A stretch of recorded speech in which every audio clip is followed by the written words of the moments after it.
El libro de Daniel nos presenta una visión que tuvo el profeta sobre 4 bestias grandes. Esta visión va estrechamente ligada a la visión de la estatua del rey Nabucodonosor de Daniel 2. Si quieres conocer el significado de esta visión, puedes hacerlo a través del enlace que te dejamos en la descripción de este vídeo. Ahora bien, ¿qué simbolizan estas 4 bestias? He aquí el sueño y su interpretación. Suscríbete a nuestro canal y dale like. No olvides darle a la campanita para recibir una notificación para cuando subamos el próximo vídeo. En el primer año de Belsasar, rey de Babilonia, tuvo Daniel un sueño y visiones de su cabeza mientras estaba en su lecho.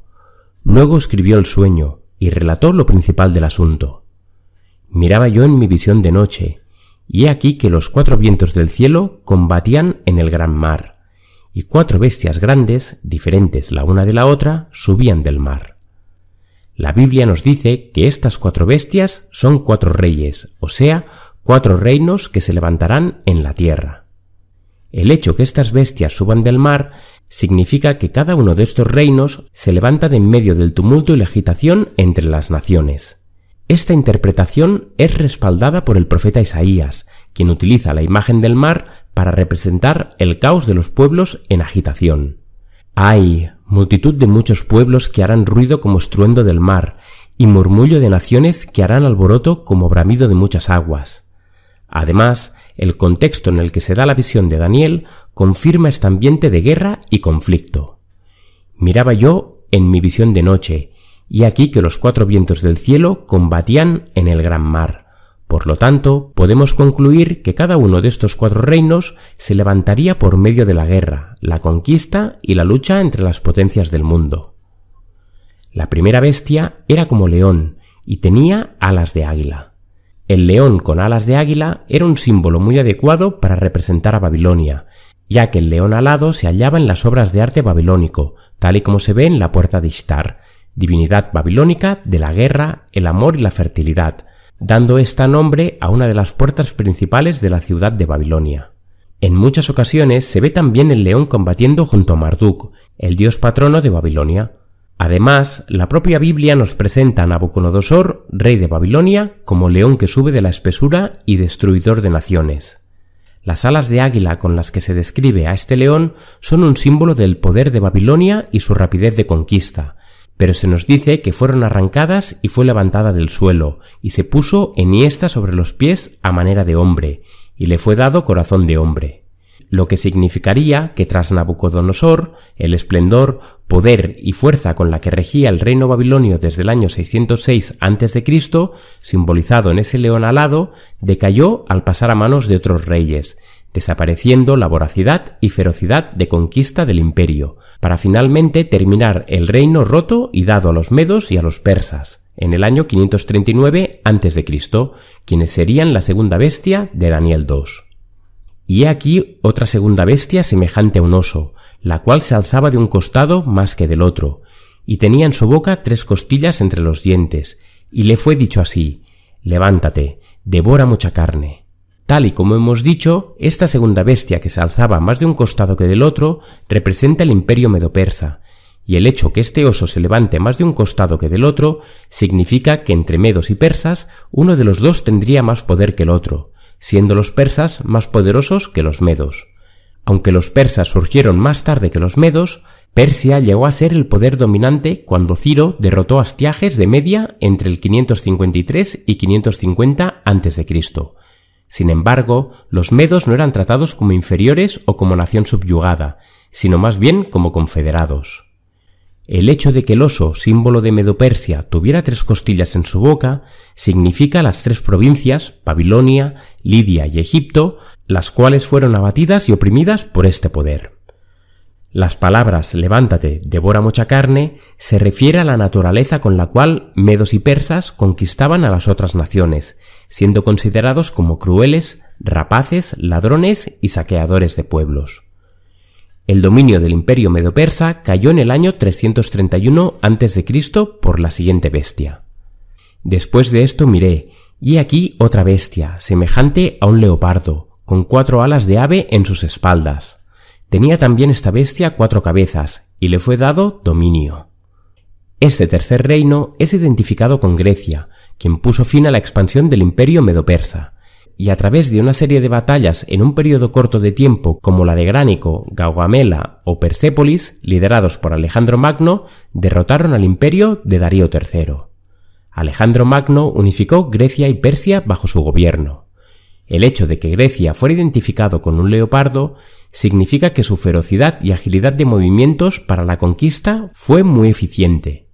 Y aunque el leopardo en sí es un animal veloz, el hecho que esta bestia tuviera 4 alas de ave en sus espaldas describe la asombrosa velocidad de las conquistas de Alejandro Magno, ya que en menos de una década llegaron a adueñarse del mayor de los imperios que el mundo había conocido.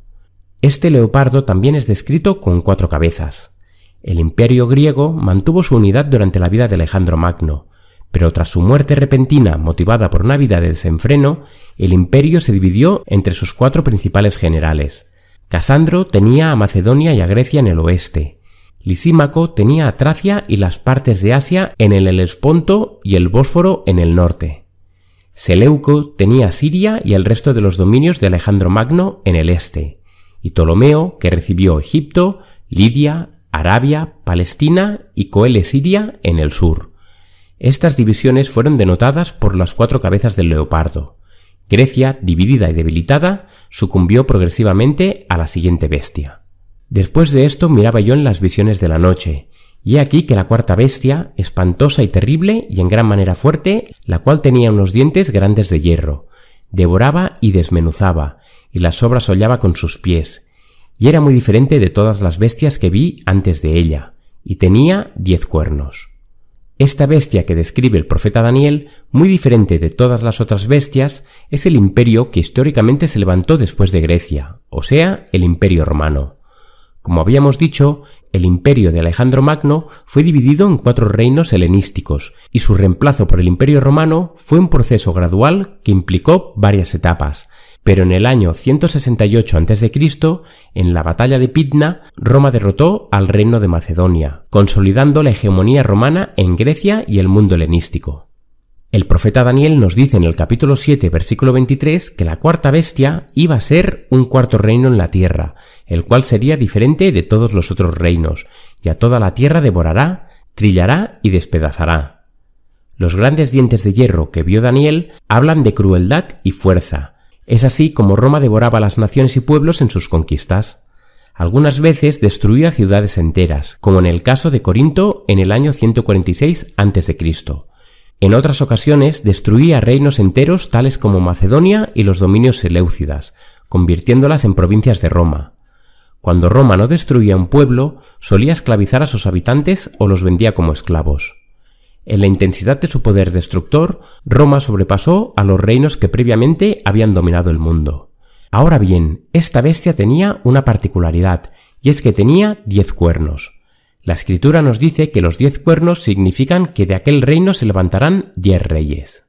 La división del Imperio Romano en 2, el Imperio Romano Oriental y el Imperio Romano Occidental tras la muerte de Teodosio I, las invasiones sucesivas de numerosas tribus bárbaras que penetraron en el Imperio Romano, así como la extensión geográfica que abarca dicho imperio, causó que progresivamente Roma, y más específicamente el Imperio de Occidente, cayera, quedando dividido el territorio de lo que hoy conocemos como Europa en 10 reinos: los ostrogodos, los visigodos, los francos, los vándalos, los suevos, los alamanes, los anglosajones, los érulos, los lombardos y los bungurdios. El profeta Daniel dice que mientras yo contemplaba los cuernos, he aquí que otro cuerno pequeño salía entre ellos, y delante de él fueron arrancados 3 cuernos de los primeros. Este hecho significa que tras levantarse esos 10 reinos, se levantará otro, el cual será diferente de los primeros, y a 3 reyes, o sea, a 3 reinos, derribará. Ahora bien, ¿quién es este cuerno pequeño que se levanta de en medio de los 10? ¿Quiénes son esos 3 reinos que derriba? ¿Y por qué los derriba? Estate atento a nuestro canal de YouTube, porque muy pronto te lo vamos a explicar.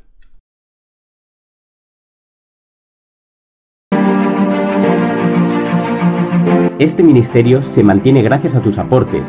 Si quieres contribuir, ve a laverdadilustrada.com o a la descripción de este vídeo.